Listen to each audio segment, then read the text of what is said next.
This is CGTN, China Global Television Network.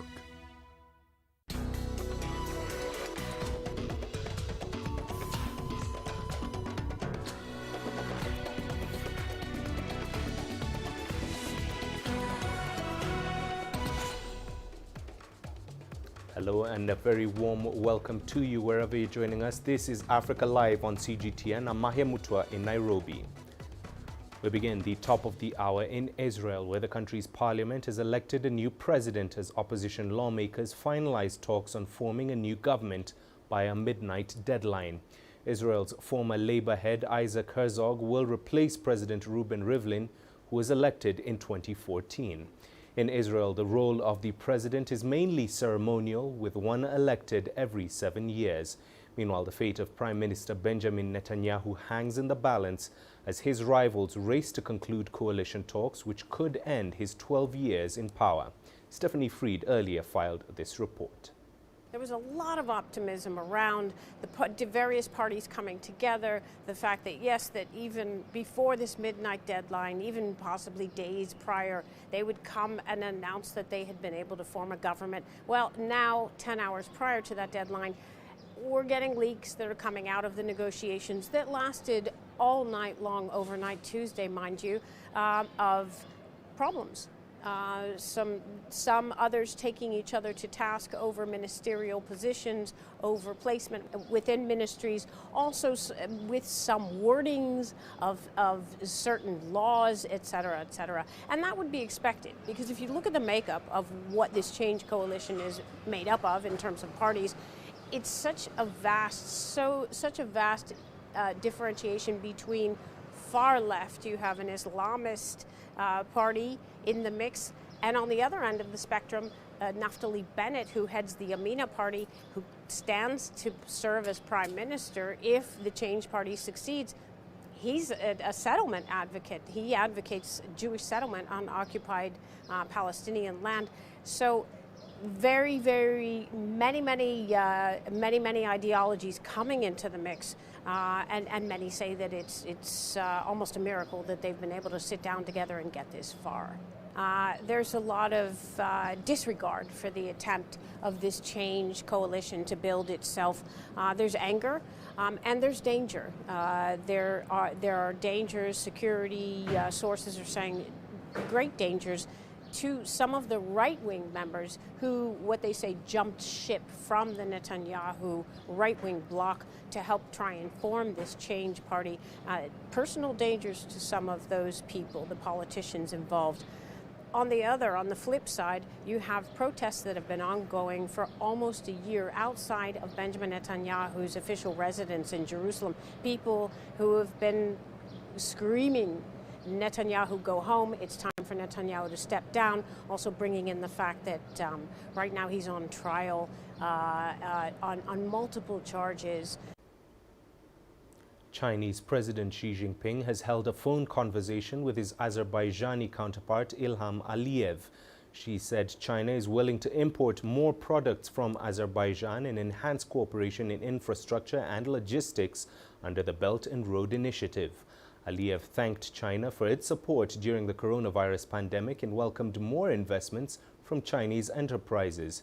President Xi also held a phone call with the Dominican Republic's President Luis Abinader. He praised the development of mutual relations since diplomatic ties were established 3 years ago. Xi expressed hope to enhance coordination in international and regional issues. Abinader thanked China for its medical support against COVID-19 and expressed hope to expand cooperation in trade.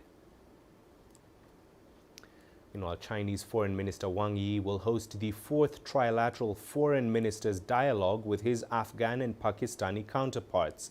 Thursday's meeting will focus on the peace process in Afghanistan and trilateral cooperation. The United States and NATO are withdrawing troops from Afghanistan at a time when the peace and reconciliation process is at a critical stage. That brings uncertainty to regional security and the domestic situation in Afghanistan. As neighbors, friends, and partners with a common destiny, China, Afghanistan, and Pakistan are all willing to maintain regional peace and stability. We believe the dialogue will reach a positive consensus and inject new impetus into the promotion of regional peace, stability, and development. Sri Lanka says the container ship that caught fire near Colombo port last month is now sinking. The fire on board has been completely doused and operations are underway to tow it into deeper seas. Fishing has been suspended in surrounding areas and emergency prevention measures have been taken. The Express Pearl container ship caught fire on May 20th. It was carrying 25 tons of nitric acid along with other chemicals and cosmetics. The International Criminal Court Chief Prosecutor Fatou Bensouda is in Sudan to meet government officials and communities affected by war crimes and crimes against humanity. Bensouda is demanding that Sudan's government hands over indicted former leaders of the ousted regime. CGTN's Patrick Oyet now reports. Sudan's former president Omar al-Bashir is among those accused. He faces charges of war crimes and genocide. The accusations relate to the conflict in Sudan's western region known as Darfur from 2003 to 2008. The ICC says it wants those accused of committing crimes in Sudan, including Bashir, handed over to the court. The prosecutor has called for cooperation from Sudan's current transitional government. She says the court's cooperation with Sudan will help achieve justice in Darfur. Al-Bashir is currently in prison in Khartoum, facing charges in Sudanese courts.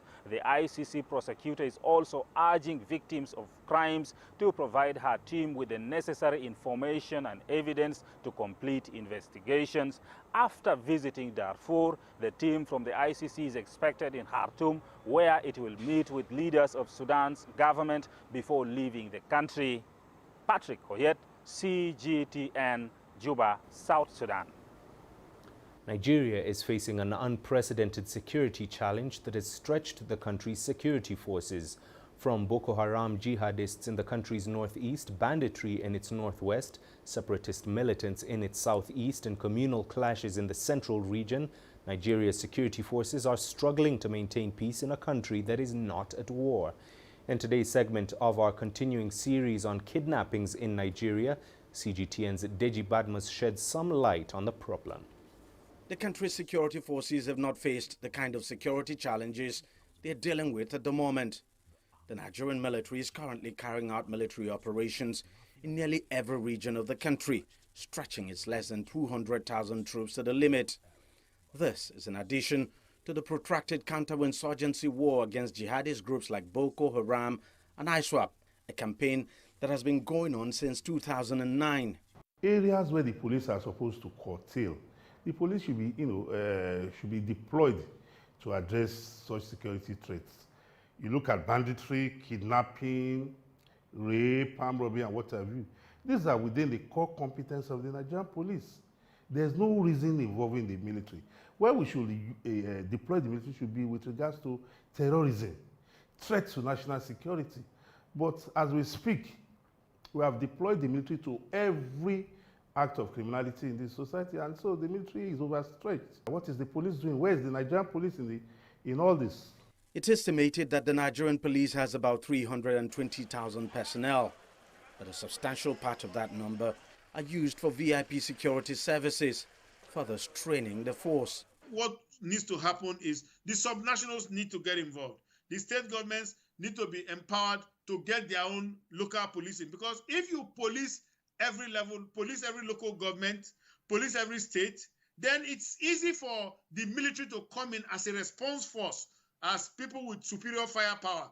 Because after all, terrorists, we know the way they operate. They conduct surveillance, they get their material together before they strike. So this can be detected, and this can even be combated at a local level. Overstressed and not well equipped, especially for guerrilla warfare, the Nigerian military has struggled to end the Boko Haram insurgency in the northeast of the country. The violence has left an estimated 20,000 people dead and at least 2 million people displaced since 2009. With banditry and militant secessionists coming into the mix, the military is further challenged. But the authorities say government troops are making progress in dealing with the crisis. In terms of the insurgency in the northeast, we have been able to take out a lot of the insurgents. I know from the top of my head, from March of last year to December of last year, the military was able to take out 2,403 insurgents, but not everybody knows that. The military was able to free 864 kidnapped victims. Nobody really knows or feels that, because you can only relate to what is happening in your own situation. There have been calls on the government to seek help by engaging mercenaries to take on the insurgents, something the previous government of the country did. But the president has flatly rejected the idea. We have the resources. It's just misapplication or underutilization that has affected our ability to deal with these people. And the president has given a new lease of life to the armed forces, and I believe that we should be able to overcome these people without resorting to help. The government expects to begin to take delivery of Super Tucano fighter jets from the United States in July. The jets are expected to be a game changer in the country's counterinsurgency campaign. Plans are also underway to increase the military budget and recruit more troops. We need to rejig our security architecture. Areas where we know the police have competence, let us equip them. Let us provide the wherewithal for them to do their job. And, you know, like they say, to whom much is given, much is expected. Even if the police are fully equipped to do their job, then they have no reason, you know, not to live up to the billing.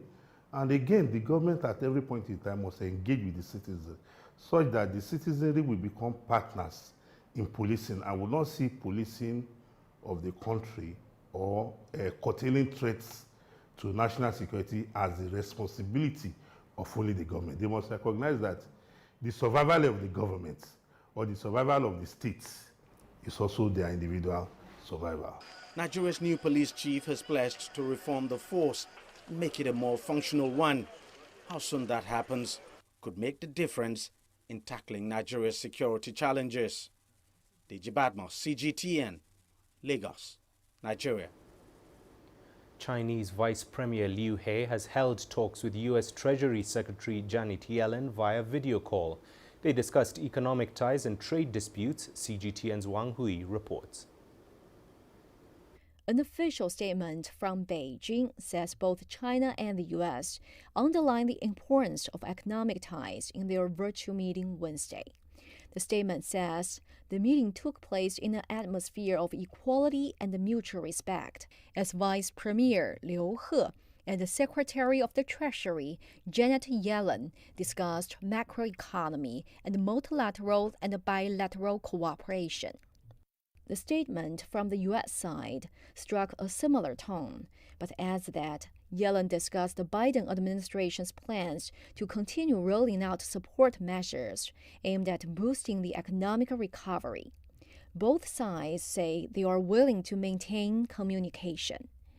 Last week, Liu and U.S. Trade Representative Catherine Tai spoke on the phone, addressing issues involving China-U.S. trade. It was the first meeting of its kind under the Biden presidency. These two conversations between China and the U.S. indicate that communication in trade and economy between the two countries have started a new chapter. They have started their contact with substance under the Biden administration. After a nearly 2-year-long trade war, China and the U.S. finally inked their Phase 1 trade agreement in January 2020.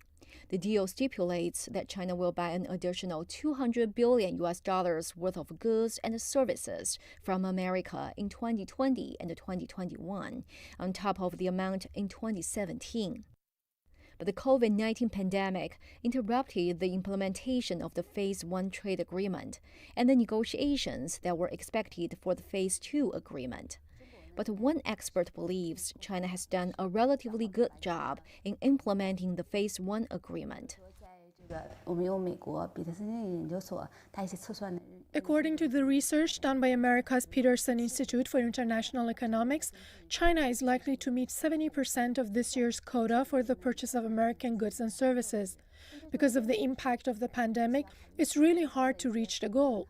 But China has kept opening up related areas and has introduced concrete measures in intellectual property protection. But Dong believes the two sides may need to tackle some outstanding issues before they officially start the Phase 2 China-US trade talks. Both sides probably want to have a full review of the implementation of the Phase 1 trade deal. Beijing is also still concerned about tariffs that haven't been lifted, and Washington may want to discuss fresh concerns different from the previous administration, such as the economic recovery and cooperation on climate change. With the new Biden administration, the expert says it's important for the two countries to sign a trade and economic agreement. She says the institutional framework could help stabilize people's expectations and resolve some tough issues, such as Washington's restrictions on China's high-tech companies. Wang Hui, CGTN, Beijing. You're watching Africa Live on CGTN. Stay with us as we take a short break. Here's what's coming up. Tunisia's health minister warns of a fourth wave of COVID-19. And a team of Chinese medics assist Namibian hospitals improve their healthcare services.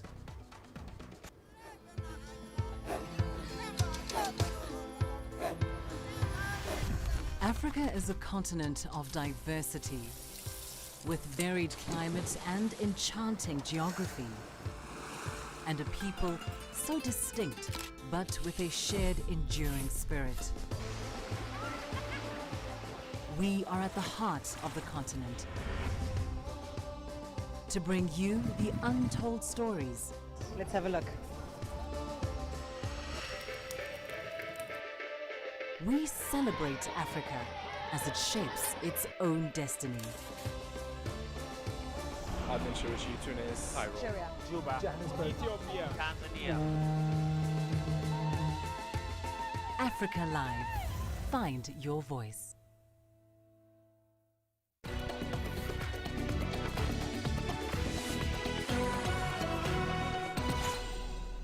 Welcome back and thank you for staying with us on Africa Live. Now let's head north where a fourth wave of COVID-19 infections is expected in Tunisia in the next few weeks due to mutations of the coronavirus. Preparations are underway to treat patients in public hospitals. In addition, more cases of the new South African variant of COVID-19 have been recorded in the North African state. Adnan Shawashi reports. The Tunisian health minister says the fourth wave of the pandemic is expected in mid-June, with infections expected to peak in August. Several cases of the South African variant have also been recorded in the country. 3 more cases of infection by the South African variant have been recorded in Tunisia, 2 cases from Saudi Arabia and 1 case from France. To cope with this fourth wave, the Ministry of Health is working to strengthen the stock of oxygen in hospitals and to accelerate the acquisition of doses of vaccines. The COVID-19 task force has launched a mass testing campaign. It aims to flatten the curve of the pandemic. More than 10,000 people have died in Tunisia since March 2020. The health situation is very dangerous. This campaign aims to curb virus spread in Tunisia. It will help us to identify, track, and treat patients in order to break the chain of transmission. Muhammad Ali has tested positive for COVID-19. He believes that the massive public COVID-19 screening campaigns have been a success. I learned from the TV that the testing campaign will come to my area. I'm feeling sick. I did the coronavirus test. The result is positive. I'll self-isolate to avoid infecting my family and friends. The Minister of Health revealed that public hospitals are under pressure, with the occupancy rate of ICU beds now standing at 82% and oxygen beds at 74%. Health Minister Fawzi Mahdi has warned that the overall number of deaths due to COVID-19 infections could exceed 4,000 people during the fourth wave of the pandemic. A ministerial decree was issued authorizing doctors, laboratories and pharmacies in the private sector to carry out COVID-19 rapid tests. The health department has provided a list of tests marketed in Tunisia. Health authorities also said the price of rapid tests in the private sector should not exceed $7. Adnan Shaweshi, CGTN, Tunis. Now, the WHO recently warned that coronavirus infections are increasing in Africa. The global health body also said that the spread of new variants has put the continent at a bigger disadvantage, straining the health infrastructure in most countries. In Namibia, China recently deployed a team of 40 medics to help ease the burden on the healthcare system.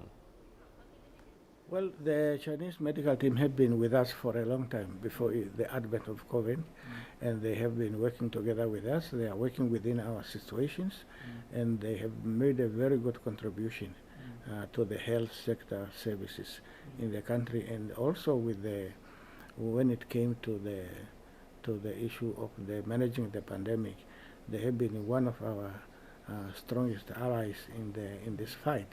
So we don't have any reservation as to their performances. They have been doing very good. China is set to celebrate the Communist Party of China's 100th anniversary in July. Ahead of the celebrations, some have been praising the CPC for its contribution to China's growth. Ghana's National Patriotic Party chairman, Freddie Blay, has commended President Xi Jinping for his leadership. Here is CGTN's Wanja Mungai with more. The chairman of the New Patriotic Party of Ghana has congratulated the Communist Party of China for its 100 years of steering development in China. Speaking to China Media Group reporters in Accra, Ghana, he also praised President Xi Jinping for his exemplary leadership. First country like China with its leadership is making such tremendous progress. It means it's evidence of the quality of leadership in that country. And this, I refer to the Secretary General of the Central Committee of the Communist Party, President Xi Jinping. His leadership quality, it's obvious. His leadership quality is exemplary. And he's been able to bring this country together, its people together, to make such progress. And is cooperating with all leaders of the world, various countries. Good governance and openness, the management of affairs of the country. I think we have a lot to learn from the leadership style of President Xi Jinping. Blaise says that CPC has stood the test of time by seeing China through challenges and ensuring impressive development. Ghana was among the first countries in sub-Saharan Africa to establish diplomatic ties with China. In 1960, the founding fathers of the two nations, Ghana's Kwame Nkrumah and China's Mao Zedong, established an outstanding friendship. It laid a foundation for the flourishing relations between the two countries to date. I have had the opportunity of interacting with some members of the party any time that I have visited China. I've realized that the spirit of selflessness, of sacrifice, the spirit of cooperation among them, of good organization, bringing the people together and ensuring that they exploit the energies of great number of people in their country. Blaise's New Patriotic Party is one of the two main political parties in Ghana. It supports President Nana Akufo-Addo, under whose leadership the ties between China and Ghana have been further strengthened. Ghana is one of China's biggest trading partners on the African continent, with bilateral trade between the two countries registering $7.4 billion in 2019. During the coronavirus pandemic, China supported Ghana with numerous supplies to combat the virus. China has set an example for African countries by inspiring development. And as the CPC marks its 100th anniversary in July, Blaise will be looking up to it as a trendsetter for his party in Ghana. Wanja Mungai, CGTN. Now, as the world commemorated the International Children's Day on June 1st, many children in South Africa had no reason to celebrate. This is because many of them have been deprived of their basic rights like education. And as CGTN's Jane Keo reports, the coronavirus pandemic has not made it any easier. It's been more than a year since South Africa began the national lockdown. Public schools in the country are still not operating normally. But charity organizations such as this one at the Lavender Hill in Cape Town have made it possible for children to learn and even provide free lunch for them. In the pot is 30 kg potatoes, 5 kg carrots, 1 bag of butternut, and 15 cabbage in the pot and 20 kg of rice. We serve 300 people for the day. The public schools in our area that is closed because of the pandemic. The reason why we have the library is for the kids to continue to learn how to read and write. We don't want our little ones and our teenagers to go somewhere and they don't know how to read, they don't know how to write. So that's why we're continuing with the library for the kids in our community so they can read, so they can write. South Africa's current economy is not booming, and many children are in need of assistance. Volunteers in Cape Town have planted some vegetables at a nearby plot so that more children can eat a full meal. Residents in the surrounding communities have also donated some books and set up a small library so that children can read and write when they have time. The reason being for that is we're underprivileged community, and keeping them busy with the yoga and the library and feeding them is to keep them out of trouble, keep them away from gangsterism. Most of these parents, they ain't working, so most of these kids doesn't have a hot meal at night. That's the reason for myself and the other 4 ladies decided to come up with something to feed them, to keep the children out of trouble, to keep them busy with the yoga and the library. The help from the community at large and the care of the volunteers has brought warmth to these children. They now want to give back to society when they grow up. My dream is to become a lawyer and make much more money so I can give it to the communities in our world. I want to be a police because I want to serve the community and help everyone who's coming from school and from work and from saving them. Africa accounts for 17% of the world's population. Due to the stockpiling of vaccines in some developed countries, the continent has received only 2% of vaccines. This makes Africa the hardest hit by the pandemic. South Africa is the most severely affected country in Africa. Jean Keo, CGTN. Now, COVID-19 and the lockdown measures imposed to prevent its spread across the world have pushed millions of children into poverty. Many families on the cusp of escaping poverty have been pulled back in, while others are experiencing levels of deprivation they have never seen before. Child rights activists are now raising concerns over the health of children. This is happening at a time when it's feared that new variants of COVID-19 could affect children. Today, we have, unfortunately, 152 million children working at the cost of their childhood and freedom in the world. But due to this pandemic, the number is now set to increase in millions more for the first time in decades. But we must also understand that vaccination for all other diseases has stalled in the last year. Children, hundreds of millions of children, have missed school meals. This is the time to act with the true spirit of multi-sectoral partnership for children. In this regard, I recommend an interagency high-level group to recommend concrete and time-bound actions to safeguard our children who are directly or indirectly affected by COVID. World No Tobacco Day is observed by creating awareness about the dangers of smoking. Yasser Hakim examines the situation in Egypt, a country that still has a relatively high smoking rate. Official statistics show that in 2019, more than 17% of Egyptians above the age of 15 were smokers. That's about 11 million people. Another 30% were indirect smokers. What's more alarming is that these numbers have increased by 10% every year.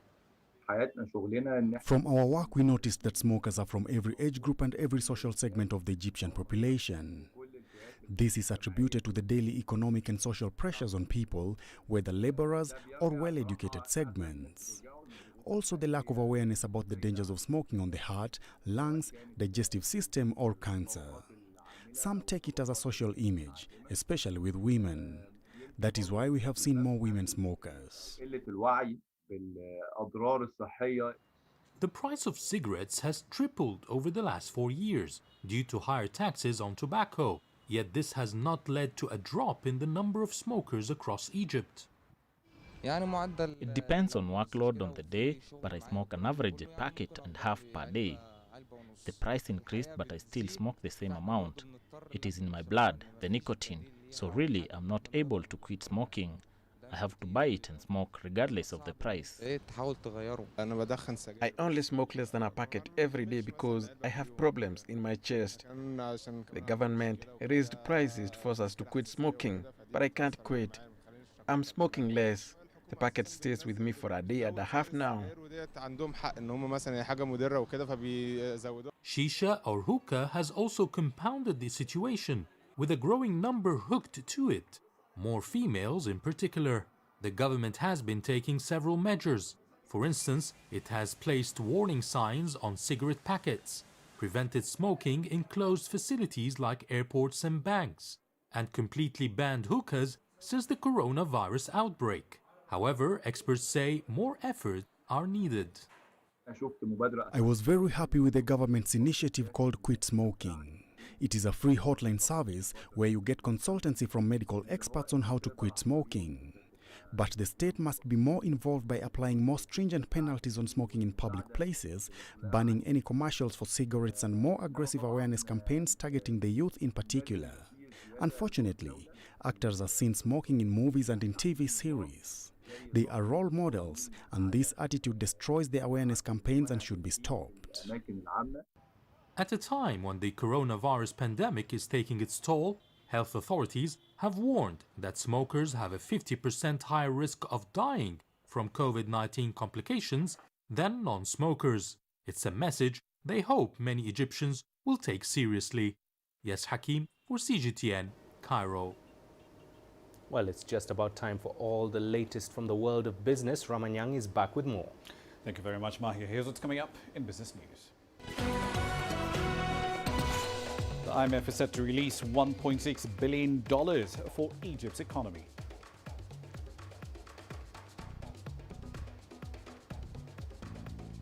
And the new head of the OECD is pledging to focus the organization on climate change during his time in office.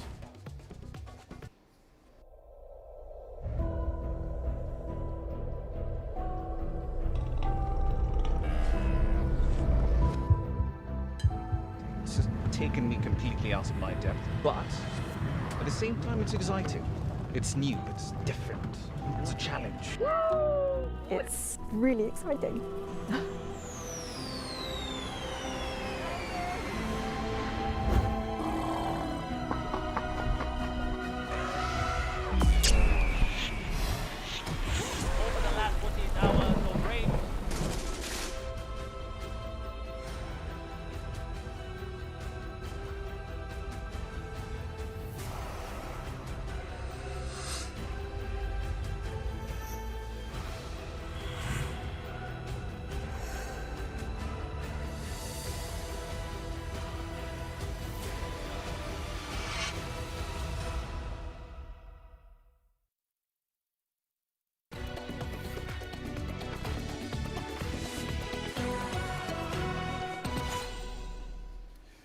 Welcome back to the program. Let's start in North Africa, where Egypt is expected to receive the final tranche of a loan from the International Monetary Fund before the end of June. The value of that tranche is $1.6 billion. The IMF earlier announced that its experts had reached an agreement with the Egyptian authorities regarding additional financing. That's after a second and final review of the country's performance in its economic program and under conditional credit arrangement of $5.2 billion for a period of 12 months. Yasser Kim has the details from Cairo. In its report, the International Monetary Fund said the Egyptian government has succeeded in achieving the program's goals of maintaining economic stability during the pandemic without jeopardizing expenditure on social welfare programs and health services. as well as keeping in line with agreed structural reforms. The loan has many benefits. We know that Egypt has a reform plan with the IMF and has implemented it with success proven by the way the economy sustained itself against the effects of the pandemic. There are specific sectors that will pump foreign currency into the market if they recover quickly, like tourism and exports, as well as increasing energy production. The revenue will help the government reduce its dependence on external debt, as advised by the IMF. The arrangement opens the door for the release of $1.6 billion, the final tranche of a $5.2 billion emergency loan to support the government throughout the pandemic. In May 2020, Egypt received $2.77 billion from the International Monetary Fund, which represents the value of the rapid credit financing granted to the Egyptian government. The areas of expenditure will go towards continuing the infrastructure projects like roads, hospitals and schools, which are at different stages of development. The aim is to improve living conditions for the citizens. The IMF has forecast by 2023 growth rates will return to pre-COVID levels. The North African nation's government says the IMF review would positively reflect on the inflow of investments, reduce debt levels, narrow the budget deficit, as well as create more job opportunities. Yas Hakim for CGTN, Cairo. South Africa's latest quarterly labour force survey shows that the number of employed persons remained virtually unchanged at about 15 million, even as the country's unemployment rate hit the highest level on record. The number of unemployed persons remained pretty much unchanged at 7.2 million compared to the fourth quarter of 2020. As Angela Coppola now explains, nearly 1.4 million South Africans lost their jobs in the 12 months to end March. In many sectors, business stopped overnight. The hospitality industry and restaurants came to a standstill, which left many without work. Before the COVID, I was doing very well. The business was okay. As I was starting, new installation was happening. More importantly, on the malls and the new installations and everywhere in the cleaning service, because this is some health issues. But since the lockdown, then there was no business anymore because restaurants was closed down. The unemployment crisis has spread to every sector of the country's economy. The unemployment situation in South Africa is the worst it's ever been. We have the highest on record, both for the official unemployment statistics and the expanded definition, which is over 43% for the first time. And if we look at the whole situation, it's really terrible out there at the moment. While the hard lockdown was over in a matter of months, its impact is still felt because the lower level lockdowns still meant that restaurants had to close early due to curfews. Before lockdown, a restaurant was the service of the restaurants ran from 3 to 6 months. So which means one restaurant can be served 3 times a year. But after lockdown, there was no more restaurant which was operating. So there was no more business because the restaurant people were not getting client also because there was lockdowns. That's what the way the problem is now. People are struggling to make ends meet. But there's nothing such much now. Just maybe just to get maybe some wood there and sell maybe some tomatoes and some vegetables. There's nothing much. There's nothing at all. It's difficult now. There are wider implications for the South African economy. The rate of poverty in South Africa is definitely increasing. The second impact that it has is because you've got more poor people but fewer people earning an income, is that your Gini coefficient, your difference between your rich and your poor gets ever bigger, that gulf gets wider. And that definitely has social, political risks to it. People are trying to make ends meet in any way that they can do, and they'll look at any kind of work to generate some revenue. I'm Angelo Coppola for CGTN in Johannesburg, South Africa.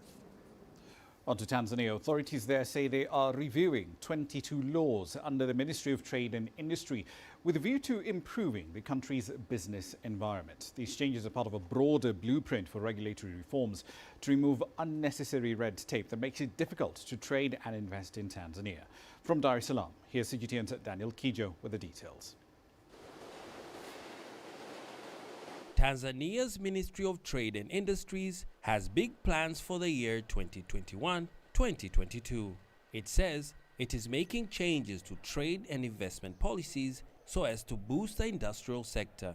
Exact clauses in the laws have not been specified, but the minister in charge says dropping unfriendly payments is a start. Along with other steps, 232 charges and levies that were obstacles and hindrances to doing business have been removed. The government is continuing to evaluate and fix all laws and policies with the aim to improve the business environment as per our plan. Since assuming presidency, President Hassan has worked to attract new investors, as well as attract those who left to return. Her efforts are paying dividends. Africa's richest man and business guru Aliko Dangote has expressed commitment to invest heavily in the country to create more jobs.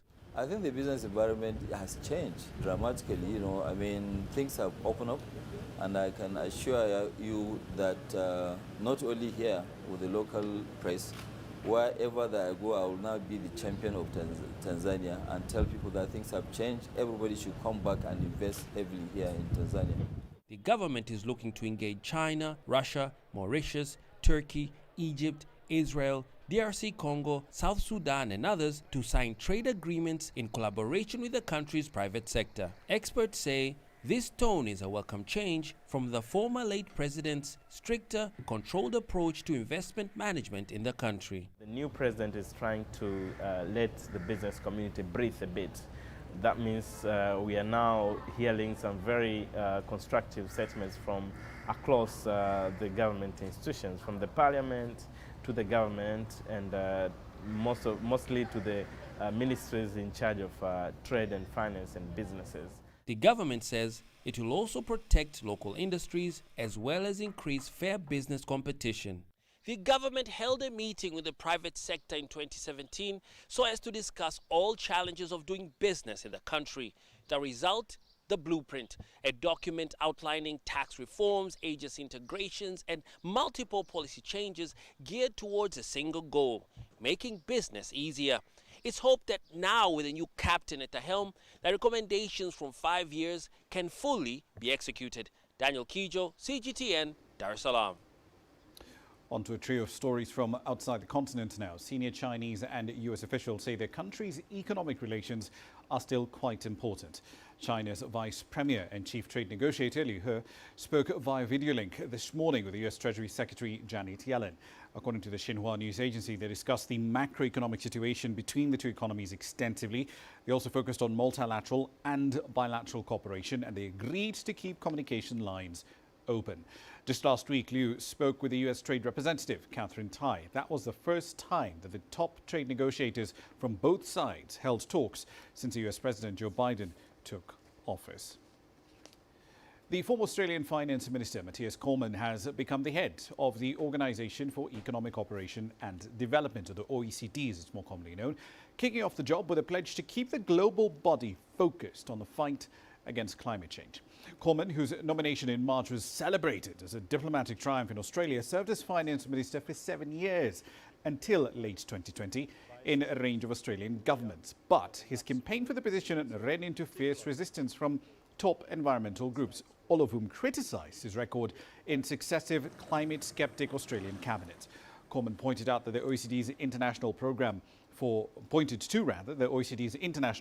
for action on climate as a new tool to evaluate members' efforts to reduce emissions. He says it's a key part of the organisation's contributions. We are faced with a formidably tall order to rebuild from the COVID-19 crisis, the worst health, economic and social crisis in the 60-year history of the OECD. The prospects are improving, certainly across the OECD, but the recovery remains uneven. We now project global GDP growth at 5.8% this year against COVID, of course. I mean, it's in everyone's interest to go flat out, to vaccinate, to maximize vaccinations all around the world. This is not a matter of benevolence or charity from advanced economies. This is a matter of making sure that we ultimately provide the greatest possible protection to all around the world, and indeed that we ensure that we have the best prospects of a sustained recovery. And the last story in the segment comes in from India. Its GDP contracted by 7.3% in the 2020-2021 fiscal year. That makes it the worst recession on record. Though this event was a lot better than expected, the current surge in COVID-19 cases that we're looking at in India is threatening a recovery, as CGTN's Ravinder Bauer now explains. Well, the numbers are much better than many estimates made by the experts, and the main three sectors which have contributed in the growth are construction, manufacturing and utilities. These sectors have shown more growth than expected and given a final boost to the numbers. It clearly is private sector-led effort that has pulled up and contributed significantly. The services sector has not contributed. The contact-based services have been at a standstill due to lockdown across the country, and also the fear factor is keeping consumers away. One surprise has been the private consumption, which has registered low growth. It has contracted for the quarter at 2.6% and for the full year has contracted by 10%. Private consumption is not showing promise just yet, and the government will have to boost it. Clearly, with lockdowns, there have been job losses leading to higher unemployment, and we are seeing its impact on consumption. With business being impacted and millions out of work, expenditure has also gone down.